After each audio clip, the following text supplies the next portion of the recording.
Hello everyone, সবাই কেমন আছো? আশা করি সবাই ভালো আছো আর আমিও ভালো আছি। আজকে আমি এখানে বসে বসে রেডি হয়ে একটু বিস্কুট খাচ্ছিলাম আর বাকি সবার জন্য অপেক্ষা করছিলাম। আজকে আমরা রেডি হয়ে কোথায় যাচ্ছি? আজকে আমরা রেডি হয়ে যাচ্ছিলাম, আমাদের বাড়ির পাশে একটা হলুদের প্রোগ্রাম অনুষ্ঠিত হবে, সেই হলুদের প্রোগ্রামই। এখন তোমরা বলতে পারো যে আমি হলুদের প্রোগ্রামে গিয়েছি কিন্তু হলুদ জামা না পরে কেন পার্পল জামা পরছিলাম। আসলে আমার হলুদ জামা আছে, কিন্তু আমার হলুদ জামাটা একটু বেশি গর্জিয়াস ছিল আর এদিন প্রচণ্ড পরিমাণে গরম ছিল, তাই আমি আর হলুদ জামাটা পরিনি। তাই আমি একটা কটনের জামা পরার জন্য করছিলাম আর এই জামাটা প্রচুর কমফোর্টেবল ছিল, তাই আমি এই জামাটা পরেছি। তারপর আমরা বিয়ে বাড়ি চলে এসেছিলাম। বিয়ে বাড়ি চলে এসে দেখলাম যে এখানে এখনও অনুষ্ঠান শুরু হয়নি আর তেমন একটা লোকজনও আসেনি, তাই আমরা এখানে দাঁড়িয়ে দাঁড়িয়ে একটু ঢং ঢং করছিলাম। তারপর দেখলাম যে এখানে সবাই মিলে সরাকুলা আনার জন্য যাচ্ছিল। সরাকুলা হিন্দুদের একটা রিচুয়াল, এটা বিয়ের আগের দিন বড় বউয়ের বিয়ের জন্য বিভিন্ন ধরনের জিনিসপত্র লাগে, যেমন কুলা, সরা, পিড়ি, এগুলো একটু অন্য বাড়িতে আঁকার জন্য দেওয়া হয়। বিভিন্ন রকমের নকশা, ফুল এসব আঁকা হয়। এগুলো আবার একটু সবাই মজা করে একসাথে গিয়ে সেই সরাকুলা পিড়িগুলো আনে।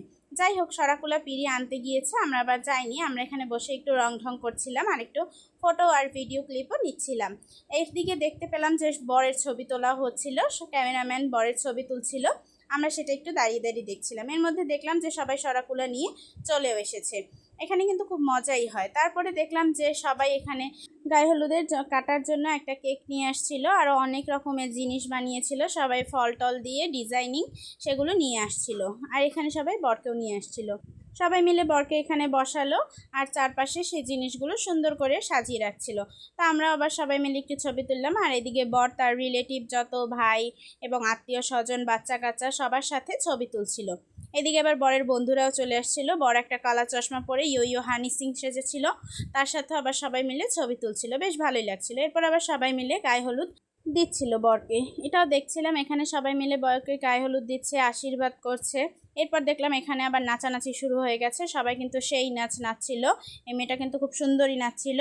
তারপর দেখলাম যে এখানে সবাই মিলে আবার কেক কাটাও শুরু করে দিয়েছিল। হলুদের যে কেকটা ছিল সেটা আবার সবাই মিলে বর এবং বরের যত আত্মীয় স্বজন, রিলেটিভ সবাই মিলে আবার কেকটা কাটছিল।